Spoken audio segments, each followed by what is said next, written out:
Eyang merasa cepat lelah, sendi kaku, gampang lupa? Tenang, ada cara sederhana untuk memperlambat penuaan. Bukan dengan krim mahap, bukan suplemen berharga fantastis. Cukup lakukan 7 kebiasaan harian yang aman untuk lansia. Sebelum kita mulai, yuk kita saling sapa di kolom komentar. Tulis asal kota dan usia Eyang supaya kita bisa saling mendoakan. Pastikan Eyang sudah klik tombol subscribe dan aktifkan lonceng notifikasinya supaya tidak ketinggalan video terbaru dari kami ya. Mari kita mulai Eyang. Sering merasa badan kaku waktu bangun pagi atau merasa energi cepat habis padahal tidak melakukan aktivitas berat. Ini bukan takdir penuaan yang harus diterima begitu saja, Eyang. Bayangkan, hanya dengan mengubah beberapa kebiasaan kecil setiap hari, Eyang bisa merasa lebih bugar, lebih ringan, dan lebih bersemangat. Tanpa perlu suplemen atau alat mahal, kami akan tunjukkan 7 cara sederhana yang terbukti secara ilmiah. Sebelum kita mulai, yuk kita saling sapa di kolom komentar. Tulis rentang usia Eyang 60-69 tahun, 70-79 tahun, atau 80 ke atas, dan dari provinsi mana jika berkenan, agar kita bisa saling mendoakan. Jika Eyang sedang minum obat hipertensi, tulis obat. Jika tidak, tulis sehat. Jangan lupa subscribe channel Teman Sehat Lansia agar tidak ketinggalan info penting lainnya.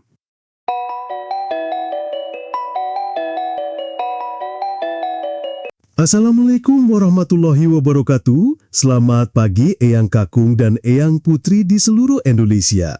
Senang sekali saya Zafran. Dan saya Dr. Shirin bisa kembali menemani Eyang semua di channel Teman Sehat Lansia.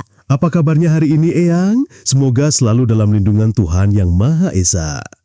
Dr. Shirin, tadi di awal saya sempat singgung soal badan yang terasa kurang bugar seiring bertambahnya usia. Banyak yang mengira ini hal yang wajar dan pasrah saja. Betul sekali Mas Zafran, itu adalah anggapan yang sangat umum. Padahal, studi ilmiah modern menunjukkan bahwa genetika hanya berperan sekitar 20 hingga 30% dalam proses penuaan. Sisanya sangat dipengaruhi oleh gaya hidup kita sehari-hari. Wah, berarti ada 70% lebih yang bisa kita kendalikan ya dok? Ini kabar baik sekali untuk Eyang di rumah. Jadi apa rahasianya? Apakah ada metode atau protokol khusus? Saya lebih suka menyebutnya bukan sebagai protokol yang kaku, tapi sebagai 7 pilar kebiasaan awet sehat. Ini bukan metode yang rumit, justru sebaliknya.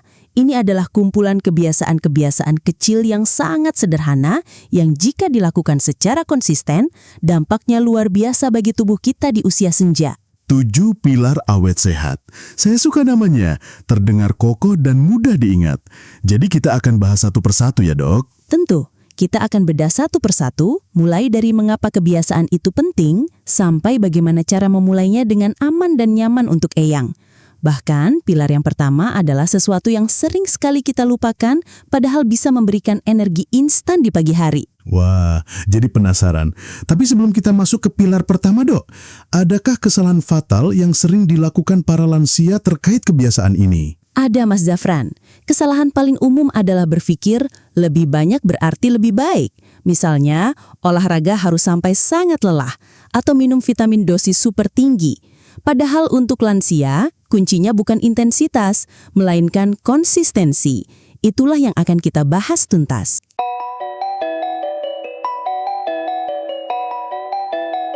Baik, Eyang sudah siap dengan buku catatannya? Mari kita masuk ke pilar pertama dari 7 pilar kebiasaan awet sehat. Apa itu Dr. Shirin? Pilar pertama adalah hidrasi yang cukup. Sangat sederhana, minum air putih yang cukup. Seiring bertambahnya usia, rasa haus kita cenderung menurun. Akibatnya, banyak lansia tanpa sadar mengalami dehidrasi ringan sepanjang hari, yang menyebabkan pusing, lemas, dan kulit kering. Jadi seperti tanaman yang kurang disiram ya dok? Kelihatannya sepele tapi lama-lama bisa layu. Analogi yang sangat tepat. Air adalah bahan bakar utama untuk sel-sel kita bekerja, melancarkan peredaran darah, dan membuang racun. Ada kasus, sebut saja Ibu Siti 71 tahun. Beliau sering mengeluh sakit kepala di sore hari. Setelah diperiksa, ternyata bukan karena penyakit serius, tapi karena asupan air hariannya sangat kurang.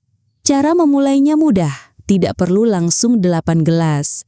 Cukup biasakan minum 1 gelas air putih hangat segera setelah bangun tidur, bahkan sebelum menyikat gigi.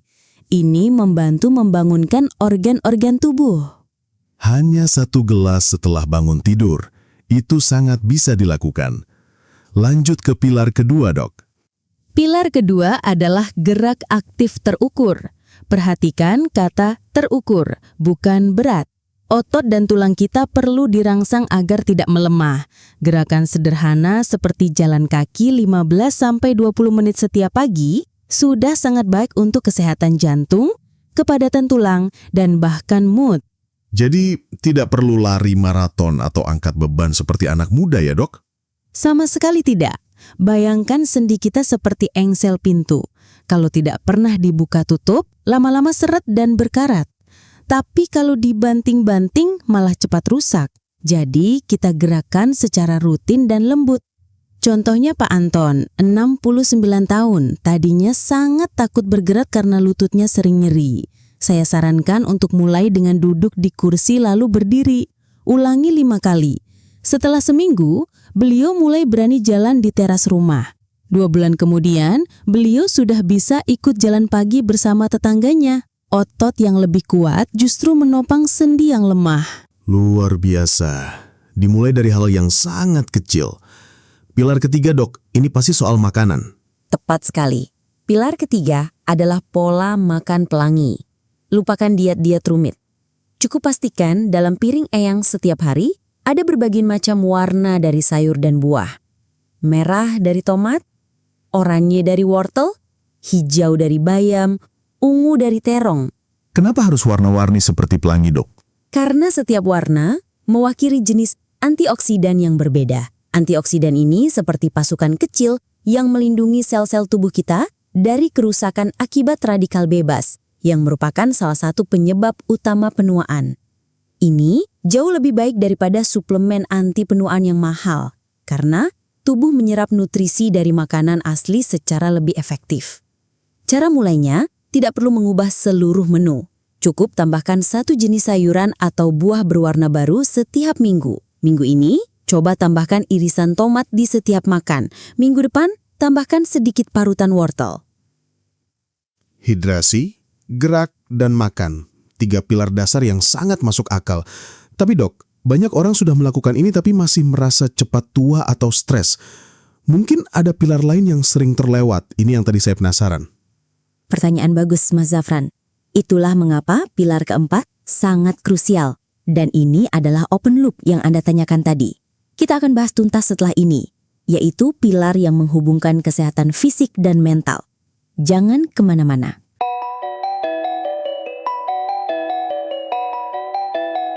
Selamat datang kembali, Eyang. Tadi kita sudah membahas 3 pilar, hidrasi, gerak, dan pola makan. Dr. Shirin, sekarang mari kita tutup open loop tadi. Apa pilar keempat yang sering terlewat itu? Pilar keempat adalah manajemen stres melalui pernapasan. Stres kronis atau cemas berlebihan menghasilkan hormon kortisol yang tinggi. Hormon ini dalam jangka panjang dapat mempercepat penuaan, melemahkan imun, dan mengganggu tidur. Walah, jadi pikiran yang cemas bisa benar-benar membuat kita cepat tua ya, Dok? Sangat bisa.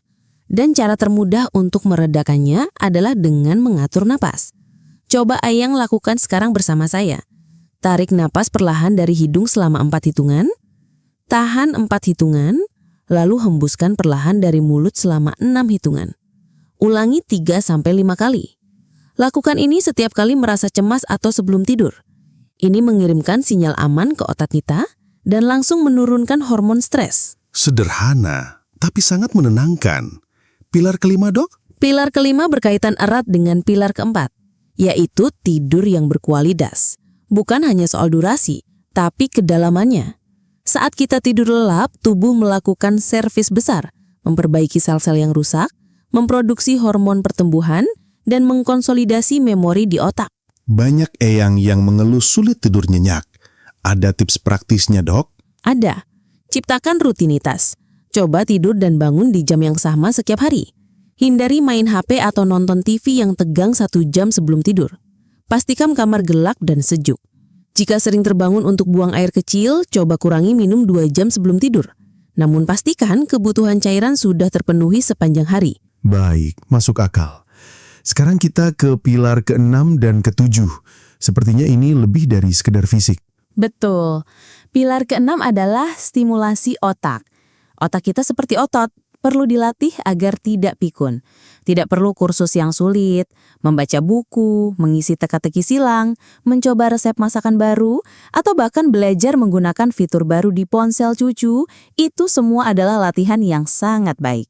Kegiatan yang membuat otak kita berpikir ya, Dok. Tepat. Dan pilar terakhir yang mungkin paling penting adalah pilar ke-7, koneksi sosial. Kesepian adalah racun yang senyap bagi lansia. Berinteraksi dengan keluarga, teman, atau komunitas memberikan tujuan hidup, melepaskan hormon bahagia, dan terbukti memperpanjang usia. Lengkap sekali. 7 pilar yang mencakup semua aspek. Sekarang, Dok, mari kita bahas beberapa mitos. Mitos pertama, penuaan itu takdir genetik, tidak bisa diubah. Seperti yang saya sebutkan di awal, itu mitos. Gen memang memberikan cetakan dasar, tapi gaya hiduplah yang melukis hasilnya. Dengan 7 pilar ini kita bisa mengoptimalkan ekspresi gen kita ke arah yang lebih sehat. Mitos kedua, harus minum suplemen anti penuaan yang mahal. Juga mitos. Sebagian besar suplemen mahal itu tidak lebih baik dari nutrisi yang didapat dari makanan utuh. Pola makan pelangi jauh lebih kuat dan aman karena nutrisinya datang dalam bentuk yang paling alami dan mudah diserap tubuh. Nah, untuk Eyang di rumah, saya ingin bertanya, dari 2 mitos tadi, mana yang paling sering Eyang dengar? Tulis angka 1 jika mitos tentang genetik atau angka 2 jika mitos tentang suplemen mahal. Tulis di kolom komentar ya.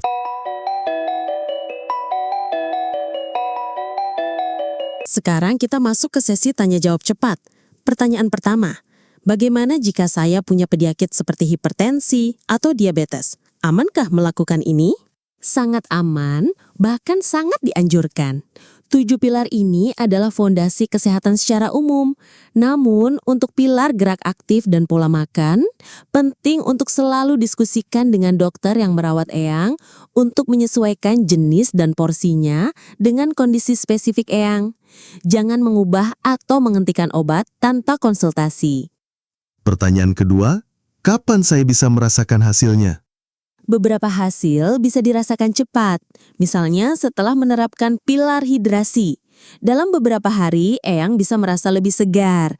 Untuk manfaat jangka panjang seperti kekuatan tulang atau kesehatan jantung, dibutuhkan konsistensi selama beberapa minggu hingga bulan. Kuncinya, sabar dan nikmati prosesnya. Dokter, teori dan penjelasan ilmiahnya sangat jelas. Tapi kadang, sebuah cerita nyata bisa lebih menyentuh dan memberikan semangat. Tadi dokter sempat menyebut nama Ibu Hartini. Boleh diceritakan lebih dalam? Tentu. Ini adalah salah satu kisah yang paling saya ingat. Ibu Hartini, usia beliau 68 tahun saat pertama kali konsultasi, keluhan utamanya badan terasa berat, gampang capek, dan kurang semangat melakukan apapun. Beliau merasa sudah tua, dan itu membuatnya semakin malas bergerak. Lingkaran setan. Saya tidak memberinya obat atau suplemen. Saya hanya mengajaknya untuk mencoba 3 hal kecil selama sebulan. Pertama, minum segelas air hangat setiap pagi.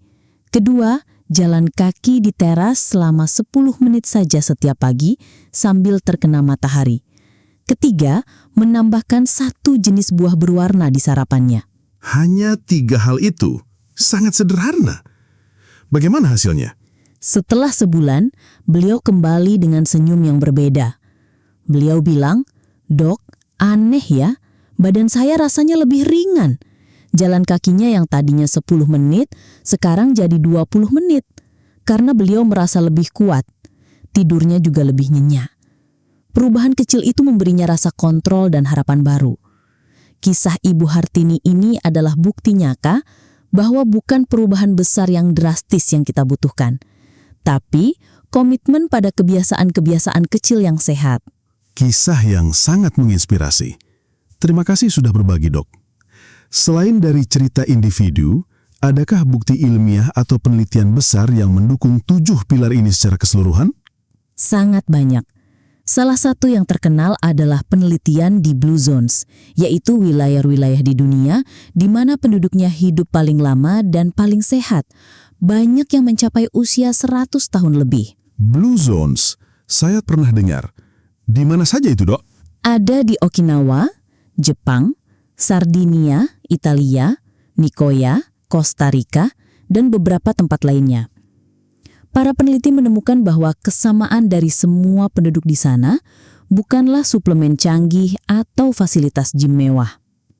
Kesamaan mereka adalah gaya hidup yang secara alami mencakup 7 pilar yang kita bahas. Mereka terus bergerak secara alami, berkebun, berjalan kaki, makan banyak tumbuhan, pola pelangi, punya ikatan sosial yang kuat, dan hidup dengan tujuan.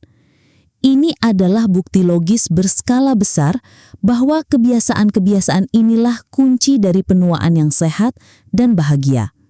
Jadi, apa yang kita bahas hari ini bukan teori baru, tapi kearifan yang sudah terbukti di seluruh dunia ya, Dok. Luar biasa.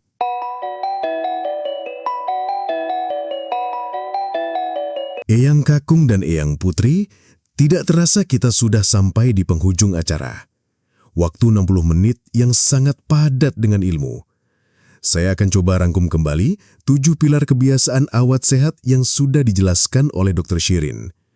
Pertama, hidrasi cukup. Awali hari dengan segelas air. Kedua, gerak aktif terukur. Jalan kaki atau bergerak ringan setiap hari. Ketiga, pola makan pelangi. Perbanyak warna dari sayur dan buah. Keempat, manajemen stres. Latih pernafasan dalam. Kelima, tidur berkualitas. Ciptakan rutinitas tidur yang baik. Keenam, stimulasi otak. Teruslah belajar dan berpikir. Dan ketujuh, koneksi sosial. Jaga silaturahmi. Tidak perlu melakukan ketujuhnya sekaligus. Pilih 1 atau 2 yang paling mudah bagi Eyang dan mulailah dari besok.